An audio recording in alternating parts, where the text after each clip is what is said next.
দর্শক, আমরা বেশ কিছু খবর দেখলাম এবং জামায়াত শিবির নিষিদ্ধ করা এবং হত্যাকাণ্ডের সুষ্ঠু আন্তর্জাতিক মানের তদন্ত নিয়ে নানা রকম খবর দেখেছি। এই বিষয়গুলো নিয়ে আমাদের সাথে কথা বলতে যুক্ত হয়েছেন সিনিয়র সাংবাদিক সৈয়দ ইশতিয়াক রেজা। আপনাকে স্বাগত জানাচ্ছি। প্রথমে যে প্রশ্নটি করতে চাই, যেটি দিনের সবচেয়ে গুরুত্বপূর্ণ আলোচনা, যে জামায়াত শিবির প্রসঙ্গে জানতে চাই যে সন্ত্রাস বিরোধী আইনের একটি ধারায় বলা হচ্ছে দলটি নিষিদ্ধ করা হচ্ছে। এ ধারার বিস্তারিত জানতে চাই এবং এ ধারায় আসলে কি বলা আছে। দেখেন, এটা তো নির্বাহী আদেশের প্রশ্ন এবং নির্বাহী আদেশে এটা করা হয়েছে। নির্বাহী আদেশে সরকার যে কোনো সিদ্ধান্ত যে কোনো সময় নিতে পারে রাষ্ট্রের প্রয়োজনে এবং জানমালের রক্ষায়। সুতরাং এখানে বিস্তারিত কিছু বলার কিছু নেই।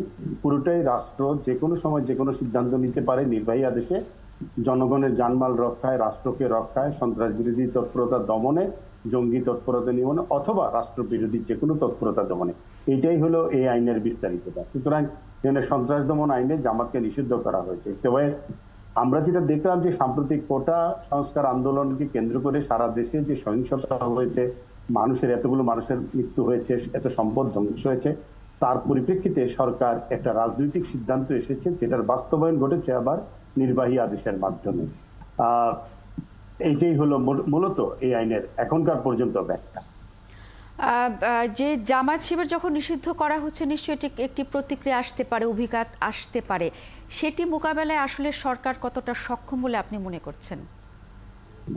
সরকারের জন্য এখন সময়টা বড় কঠিন, কারণ হলো এতগুলো মৃত্যু এবং এত সহিংসতার পরে এখন পর্যন্ত কারফিউ দেওয়ার পরেও, সেনা নামানোর পরেও পরিস্থিতি স্বাভাবিক হয়নি। সরকারের কাছে অনেকগুলো অপশন ছিল, যেটা 2009 সালে এত বড় একটা ম্যান্ডেট পাওয়ার পরে তখন একটা অপশন ছিল।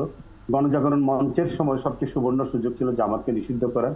2013 সালে আপনি জানেন যে হাইকোর্ট এই 1 আগস্টেই একটি আদেশ দিয়েছিল যে জামাতের নিবন্ধন বাতিল করা হলো। আজকে এত বছর পরে, প্রায় 11 বছর পরে এসে জামাতকে নিষিদ্ধ করা হয়েছে।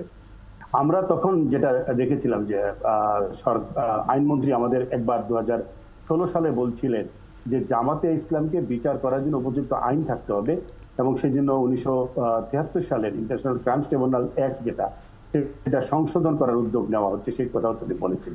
তবে বিষয়টা যে পুরোটাই রাজনৈতিক এবং রাজনৈতিক সরকার চাইলে যে কোনো সিদ্ধান্ত নিতে পারে সেটা আমরা দেখেছি। আমরা মনে করতে পারি 1972 সালের কথা, তখন সংবিধানের 38 ধারা অনুযায়ী রাজনৈতিক উদ্দেশ্যে ধর্মের অপব্যবহার নিষিদ্ধ করার উদ্দেশ্যে কিন্তু জামাত ইসলামকে নিষিদ্ধ করা হয়েছিল। সুতরাং শুধু জামাত ইসলাম নয়, যে কোনো দল, ধর্মভিত্তিক রাজনৈতিক দল যারা ধর্মের অপব্যবহার করে তাদেরকে সরকার নিষিদ্ধ করেছিল 1972 সালের সংবিধানের 38 ধারা অনুযায়ী।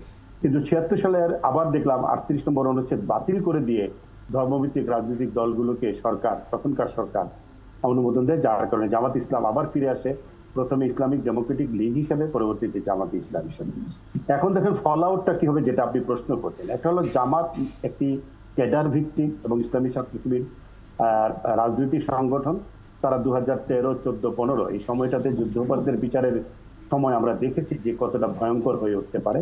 নিশ্চয়ই তারা এই সময়টাকে বেছে নেবে, কিন্তু সেই সময়ের চেয়ে এই সময়ের একটা বড় পার্থক্য হলো যে বাংলাদেশের মুক্তিযুদ্ধের পক্ষের যত রাজনৈতিক দল আছে, সামাজিক সাংস্কৃতিক সংগঠন আছে, নাগরিক সমাজ আছে, তখন কিন্তু সরকারের সাথে ছিল। এখন কিন্তু তারা নাই, তারা এখন মাঠে সরকার বিরোধী আন্দোলনে। ফলে সময়টা খুবই বৈরী সরকারের জন্য, এবং এই সময়ে এসে সরকার একটি কঠিন সিদ্ধান্ত নিয়েছে এবং সরকার যখন নিজে, বিশেষ করে শাসক দল যখন একা হয়ে পড়েছে।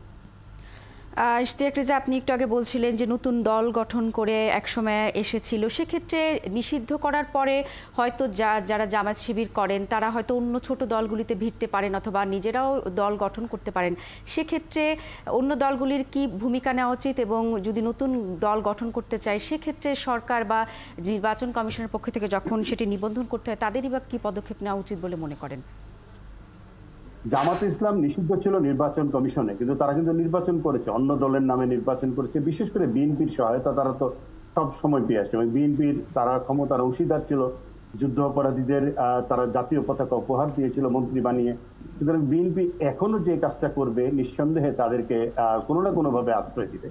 জামাত ইসলামের কর্মীরা, নেতারা চাইবে যে কোনো না কোনো দলের কাছে আশ্রয় চাইতে, কোনো না কোনো সংগঠনের ভিতরে ঢুকে যেতে, সেটা তারা করবে। কিন্তু বিরোধী পক্ষে আবার এমন রাজনৈতিক দলও আছে যারা জামাতকে আসলে আশ্রয় সেভাবে দিবে না।